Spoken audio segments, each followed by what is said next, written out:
మీరు కింద పడే పాయింట్ క్వశ్చన్ ఫ్రేమ్ చేయొచ్చు ఇక్కడ. Most of the students mistake చేసే విధంగా we can frame the questions here. Okay, so go for the next. Numbers correct ఇస్తున్నాం మనం. 6 ఏనాది? 7th property. The 7th property, 7th property ఏముందిలే, దాని డెరివేషనే చూద్దాం. How to calculate the field out side అన్నది. So చాలా సింపుల్గా క్యాలిక్యులేట్ చేయొచ్చు by using gas law. By using gas law. Just out side, మళ్ళీ దూరం చెప్పలేము, మళ్ళీ ఫీల్డ్ మళ్ళీ మారిపోతుంది. జస్ట్ అవుట్ సైడే. So we are calculating the field just outside. అది డెరైవ్ ఎలా చేస్తామో చూద్దాం.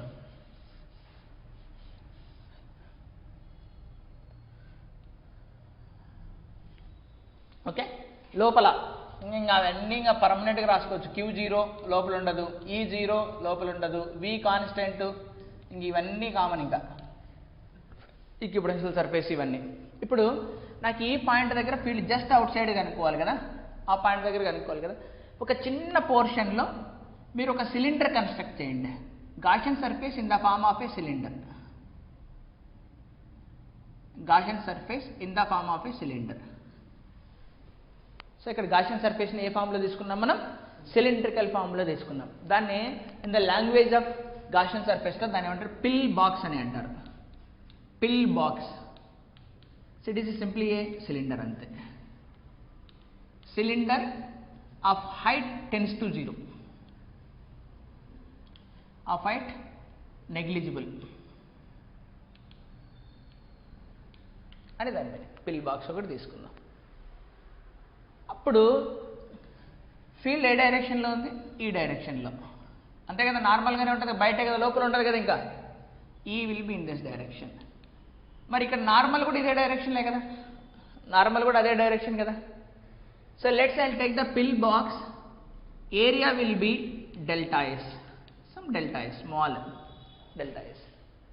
అంటే ఇప్పుడు గాస్ లా ప్రకారం E dot ds for the entire closed surface will be is equal to charge enclosed by epsilon naught.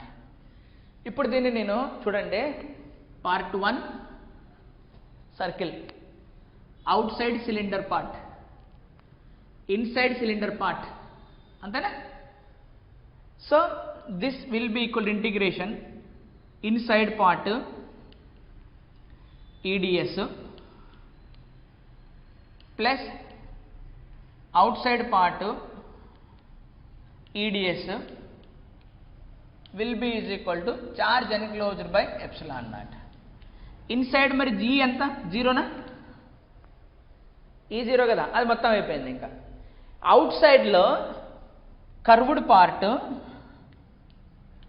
E dot ds plus circular part E dot ds is equal to charge enclosed by epsilon naught.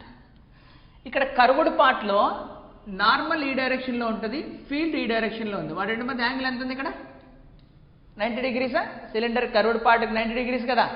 అంటే ఇక్కడ ఏమొస్తుంది? cos 90 వస్తుంది. cos 90 degrees అంటే ఏముంది వస్తుంది మనకు? 0.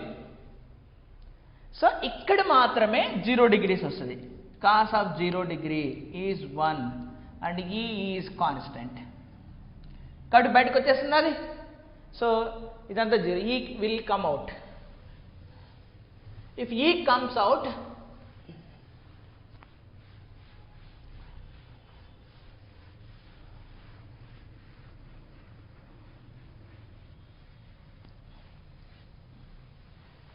when E comes out 0. So E comes out, integration of ds will be is equal to charge enclosed by epsilon naught. So E into దీన్ని చేస్తే దాని ఏరియా డెల్టా ఎస్ వస్తుంది. చార్జ్ ఎన్క్లోజ్డ్ ఏం రాయొచ్చు మనం? Sigma multiplied by delta S రాయొచ్చా? Sigma అంటే ఏంటి? చార్జ్ పర్ యూనిట్ ఏరియా కదా.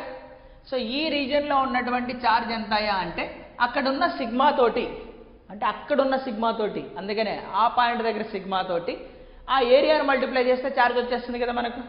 So delta S cancel. So that's why E becomes sigma by epsilon. అంతేనా? మళ్ళీ ఇక్కడ సిగ్మా వేరు ఉంటుంది, ఇక్కడ ఎలక్ట్రిక్ ఫీల్డ్ వేరు ఉంటుంది, ఇక్కడ సిగ్మా వేరు ఉంటుంది, ఇక్కడ ఎలక్ట్రిక్ ఫీల్డ్ వేరు ఉంటుంది. అందుకనే sigma varies from point to point, so electric field also varies from point to point. అది యూనిఫామ్ అనుకో, అప్పుడు సేమ్ ఎవ్రీవేర్. అర్థమైందా? రాసుకోండి.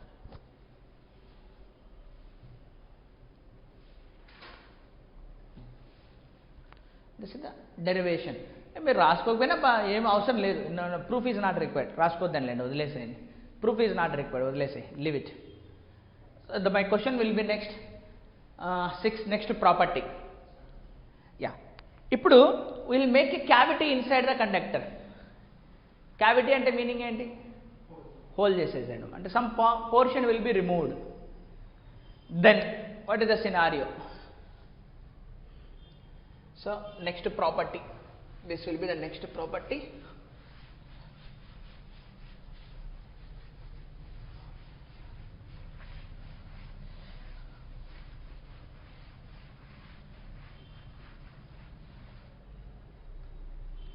The next property will be shielding effect అని అంటారు దాన్ని.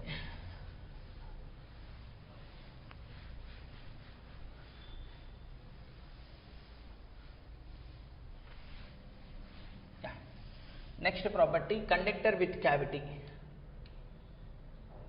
Conductor with cavity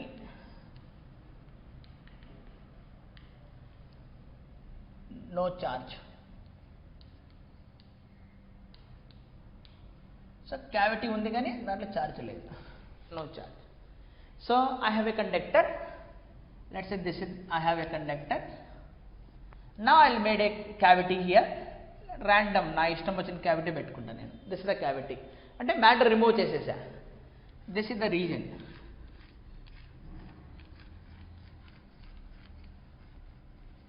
this is the reason. Now I can have external fields also. బయట field ఉండిండొచ్చు. Even I can have some charges here.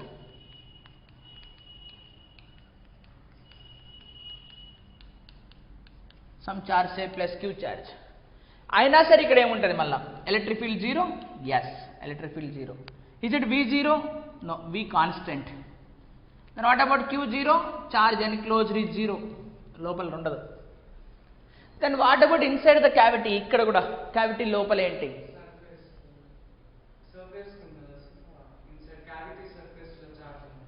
ఎట్లా పెడతాం? Charge ఎట్లా పోతుంది లోపలికి? అది సపోజ్ ఉంది అన్నాం అనుకో, లేకపోతే మీరు అన్నట్టు ఇక్కడ ఛార్జ్ ఉంది అంటే I can construct a Gaussian surface. అప్పుడు నేను గాసియన్ సర్ఫేస్ కన్స్ట్రక్ట్ చేసినప్పుడు నాకు లెఫ్ట్ హ్యాండ్ సైడ్ ఈ డాట్ డిఎస్లో ఈ 0 అయిపోయింది. రైట్ హ్యాండ్ సైడ్ ఏం కావాలి? మళ్ళీ ఛార్జ్ 0 కావాల్సిందే కదా. అంటే ఇక్కడ కూడా ఛార్జ్ ఉండదు. Very good. ఇక్కడ కూడా నో ఆప్షన్, ఈ 0. కాబట్టి ఈ 0 రాదు. అర్థమవుతుందా? I can construct a Gaussian surface and I can prove that. So this is what inside cavity shielded from external fields. Protection అయిపోయింది అది. సో బయట ఫీల్డ్ ఉన్నా ఏం జరిగినా సరే లోపల క్యావిటీలో ఉన్న వాళ్ళు ప్రొటెక్ట్ అయిపోయారు. They are shielded. అందుకనే మీరు చిన్న చిన్న జోకులు కానీ పజల్స్ కానీ చదువుతుంటారు, science puzzles. When it is rainy it is better to stay inside the car instead of staying inside near the tree. చెట్టు దగ్గర ఉండడం కంటే కార్ లోపల ఉండడం మేలు అంటారు. So when it's lightning and thundering is happening అంటే ఉరుములు మెరుపులతోటి వర్షం వచ్చేటప్పుడు it is better to stay inside the car instead of out side. చెట్టు దగ్గరికి వెళ్ళి నిల్చున్నాంలే అనుకుంటే కష్టం. ఎందుకని అంటే ఇప్పుడు లైటనింగ్ అంటే ఏంటి? It is because of clash between the 2 clouds. 2 clouds clash జరిగినప్పుడు హై ఎలక్ట్రిక్ ఫీల్డ్స్ జనరేట్ అవుతాయి. ఆ ఎలక్ట్రిక్ ఫీల్డ్ ఏమవుతాయి? They travel from there to ground because ground is at 0 potential. అంటే హై పొటెన్షియల్స్ నుంచి లో పొటెన్షియల్స్కి ఎలక్ట్రిక్ ఫీల్డ్ ఏ డైరెక్షన్లో travel చేస్తుంది? Decreasing direction of పొటెన్షియల్సే కదా. Electric field ఇలా కిందికి వస్తూ ఉంటుంది. కిందికి వచ్చే క్రమంలో మన కారు ఉందనుకోండి, ఇది ఉరుములు మెరుపుల వల్ల వచ్చినటువంటి ఎక్స్టర్నల్ ఎలక్ట్రిక్ ఫీల్డ్స్. మన కారు సర్ఫేస్ మీద ఏదైనా జరగచ్చు, అంతేగాని కారు లోపల మనం ఉన్నాం కాబట్టి వీ ప్రొటెక్టెడ్. అదే చెట్టు దగ్గర ఉన్నాం అనుకోండి ఏమవుతుంది? గ్రౌండ్ దగ్గర ఉంటాం మనం. So trees are good conductors. దర్ సో అప్పుడు మనం ఉంటే ఏమవుతుంది? Electric field can pass through our body also. అర్థమవుతుందా? అది. Now let us take the 7th case. 7th. Conductor with cavity, some charge is present. అంటే charge inside the cavity is 0 here. But here charge తీసుకున్నాం. Conductor with cavity. Conductor with cavity with charge Q. Conductor with cavity with some charge Q. మరి ఇప్పుడు ఎట్లా? Then how down? Let's say now same, this is the conductor. Now I'll make a cavity here. Now same story. బయట charge ఉండొచ్చు, no problem, ఏం కాదు, ఉండని queue. బయట even electric fields కూడా ఉండొచ్చు, ఏం కాదు. మళ్ళీ ఎవరు ఏం చేయలేరు, దాన్ని డ్యామేజ్ చేయలేరు. లోపల క్యావిటీ లోపల ఒక ఛార్జ్ ఉంది క్యూ. ఇప్పుడు ఇక్కడ అగైన్ మళ్ళీ electric field zero, again electric field will be zero.